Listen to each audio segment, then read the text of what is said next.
Alright. Due to technical issues, the audio didn't record on our previous gaming session, so I'm going to sit here and give you a rundown of the events that took place after our last recorded session. The party was injured and spent a few quick moments to down any remaining potions and prepare themselves to search the remainder of the third level of the tower. After doing a cursory search of some of the other side rooms, they moved to the primary bedchamber, where they discovered the remains of the Dragonborn that had been harassing them for the previous two floors of the tower. Clutched in its skeletal claws was a glowing green orb that seemed to pulse with some sort of magical energy. Along with this sickly green necrotic light was the sound of crystalline chimes, very musical and seducing in its overall nature. Any of the party members that got close to it were forced to try to resist the will of this evil artifact, or suffer for the fate that the previous explorers of the tower did in becoming part of its undead guardians. Calliste actually managed to resist its power and restore it to the container that suppressed its magical nature, and therefore cutting it off from the souls that it had managed to trap within the tower. Lou did a brief and solemn prayer to lay the Dragonborn to rest, just as he had done the elf and the halfling before, and turned to the bed where they found the remains of Ethel. They were not certain that the spiritual, ghostly nature of Ethel was related to the orb. So Lou did another kind of a ritual blessing over her remains, and then they bundled them up to take with them so that her remains could be laid to rest with her husband, who had died several years before her, named Martin. Searching the room, they discovered some clues that led them to believe that Martin was originally of the kingdom of Diora, a dark and cursed land where fiends and the undead hold sway over most of the populace. He also apparently dabbled, at the very least, in necromantic magics.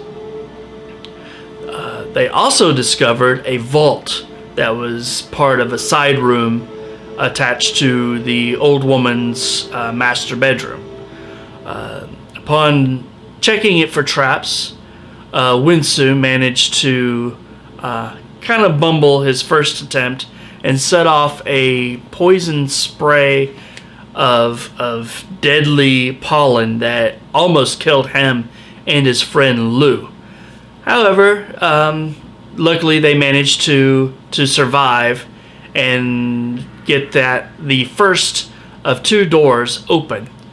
As they opened up the first wooden door, getting it unlocked and obviously no longer trapped, they discovered an iron door on the other side with a combination lock.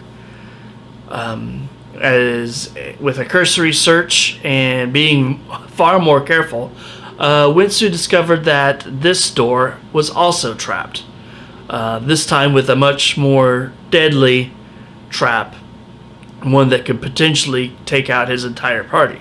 So most of the party moved out into the antechamber outside the old woman's bedchamber, and while Winsu went to task on trying to disable the trap. He found it difficult to do. The first go around, he didn't set the trap off, but he was unable to actually remove the trap. Taking a few breaths, steeling his nerves, he moved forward to attempt again and slipped, setting off the trap, which sprayed out again a much larger cloud of these deadly spores into the air that he immediately reacted, held his breath, and tried to make his way towards the door to exit the room, allow the spores to clear themselves. But before he managed to completely get out of the room, he fell unconscious. His party members rushed to his aid, not wanting their friend to die, and they managed to air it out, but a couple of them still fell victim to the poison. But all in all, everything worked out in the end. The vault was opened, the party lived, and they discovered a rather vast hoard, a treasure trove of gold, silver, and copper coins, as well as numerous paintings, statues, and other various art objects of fairly significant value. Since they were unable to carry all of it out, they opted to simply take the coins themselves and then come back at a later time to recover the art objects. So they managed to bundle up the old woman's remains, gather up the coins, and they made their way back down to where Liam and Tessa were waiting for them next to their boat. Meanwhile, the tiefling, Callista, found herself in a dungeon, in what she would guess probably Diora, as she was completely unaware as to the location or why she was whisked off to this location. But she was in luck. She was rescued, of a sorts, by another tiefling, one bandaged and wounded, but knowing the layout of the prison, they managed to escape from some guards, and Morday scooped up a thunderstone that he intended to use to help in the overall escape plan. With guards close behind them, they managed to make their way towards a chamber with a large purple crystal that seemed to be powering a portal.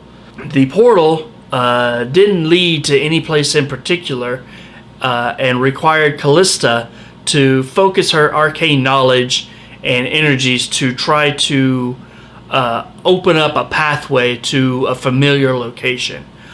She struggled with different locations, and causing her newfound companion to worry and become very, very nervous as the guards got closer and closer.